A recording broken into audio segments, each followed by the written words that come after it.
I'm Katie O'Brien, and this is my son Trey, and we're from Owensboro, Kentucky.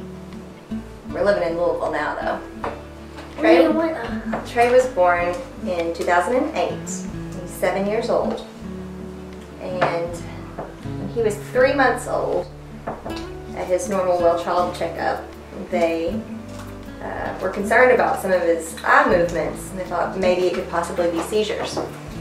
So they sent us to Cosair to do some testing, and we found out that he's not having seizures, so that's good. But he does have optic nerve hypoplasia, which means his optic nerves did not grow, leaving him totally blind, and he can't see even light.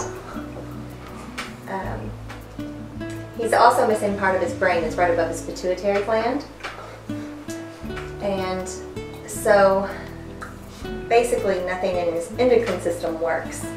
So he has to have shots of growth hormone and 5 other medications for diabetes insipidus and hypothyroid and a couple other things, which is fine.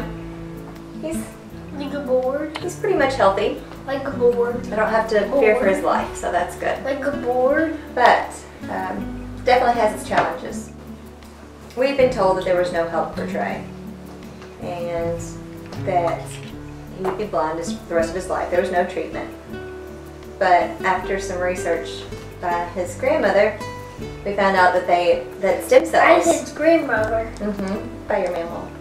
That stem cells were available. Stem cells were available in Thailand. That were hopeful. They were hopeful that they might make his optic nerves grow and that he could see again, or see to begin with, not really again. Hopeful. So we went to Thailand. And we were there for a month. And you got stem cells injected in your spinal cord, and through IV, 6 injections over the course of a month. And while we were there, they said that they thought that there was improvement. They did tests where the numbers went up, and we were really excited. And it was a very rewarding feeling and a huge relief. Oh man! And then we get home and realize that it hadn't been as effective as we had been told that it was. It took a long time and a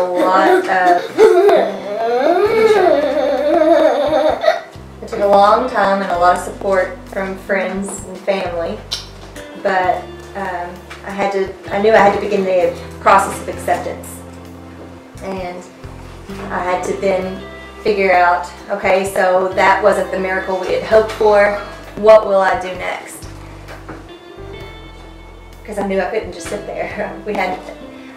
I knew I had to learn how to help him, because you go through, you know what to expect with a normal child. So, you know that they're going to start school, and one day you'll teach them to ride a bike, and you'll have to discuss, are we going to do time out, or are we going to do positive reinforcement? And you know what to do with a typical child. I had to learn everything, and I'm still learning, but it's been, I knew that there was going to be a process that we were going to have to go through to figure all of it out. I moved here 2 years ago, 2013, August, right before school started, so that Trey could go to the school for the blind. He was going to great schools. I loved the teachers in Owensboro, and you could tell they really cared about him and were doing the best they could. But the first day of preschool, he came home with a coloring sheet in his backpack, and I was like, oh, okay, so what am I supposed to do with this? But, I mean, they were trying, so I don't want to say anything bad about them, but that's the point where I knew that we had to go somewhere that knew what to do with him so that he could get the most independence in life. And so, and it's been good. thriving here at the school, and within that first year, I mean, when I came here, I brought in little baby Trey and was like, here's your kindergartner that won't wear clothes, won't wear a coat. And then after the first year, he was wearing clothes, he was wearing a coat, he was able to tell me no and not just have a full-blown meltdown and kick and bite and hit me. It was like he really got it. And the teachers were amazing. They knew exactly how to get him to understand things, how to give him examples that he could feel that would actually teach him the skills that he needed. It's been wonderful.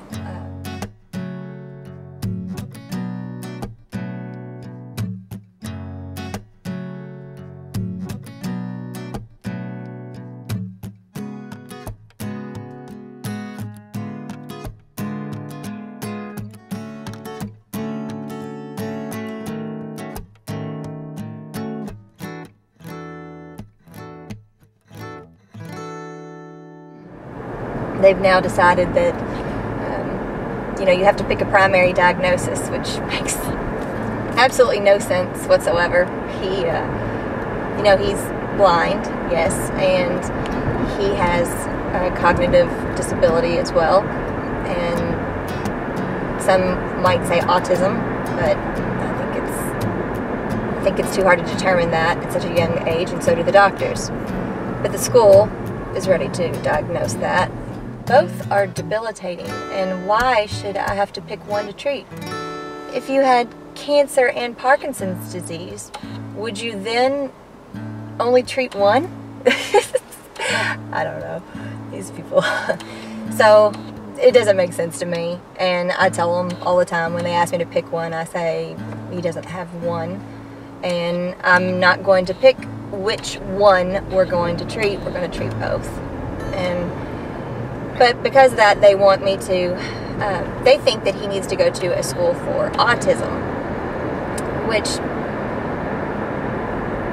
that doesn't make sense, because at a school for autism, I went to tour it just to say that I did and to see that, to be fair, but that they didn't know what to do with him, because everything they do is visual calendars, visual scales, visual modeling. Like, it's just not an appropriate place for him. They are saying that that they don't have the resources or the teachers or the budget to get the specialized teachers in the school. And while they are a school for the blind and they're really good at that, they are not a school for autism. And so they don't know what to do with kids with autism, and they don't want our kids there, basically. So yeah, I don't think it's fair, and if the one's not good and this one's not good, then where do our kids go?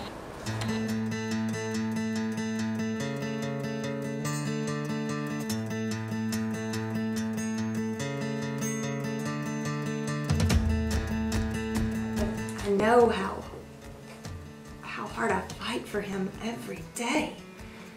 God, do I fight for him. And I'll never quit. It's every day we fight a battle, whether it's the battle of eat something healthy or a battle of, no, I'm not going to put him on that drug, or a battle with insurance if he needs this therapy, or a battle against a school for he deserves these services. It's a battle every day. But I'm not going to stop at Kentucky. This is a problem nationwide. And Florida, it even has on Florida State School for the Blind's website that they don't accept kids with autism in their school.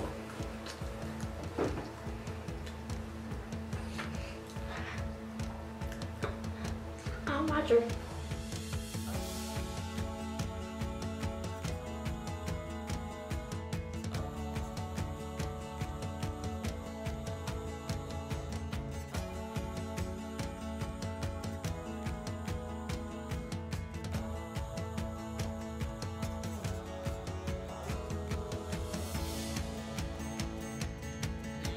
Okay. I go get in Kentucky to school with one. Yeah, you do. You know, I never thought I never thought my life would end up like this. You know, I never would have dreamt that I'd be fighting for political and social change. And I never would have dreamt that I would end up an advocate, much less an activist. But I wanted to go to KSB. We ride on the plane, and he has the right Mommy. to go to KSB. We ride on the plane, Mommy. Yes, this battle is totally we ride on the exhausting plane, Mommy. some days. We ride on the Mentally, plane, Mommy. physically, definitely emotionally. We ride Exhausting. on the plane, Mommy. But he's worth it. And every other child that has co-occurring disabilities is worth it.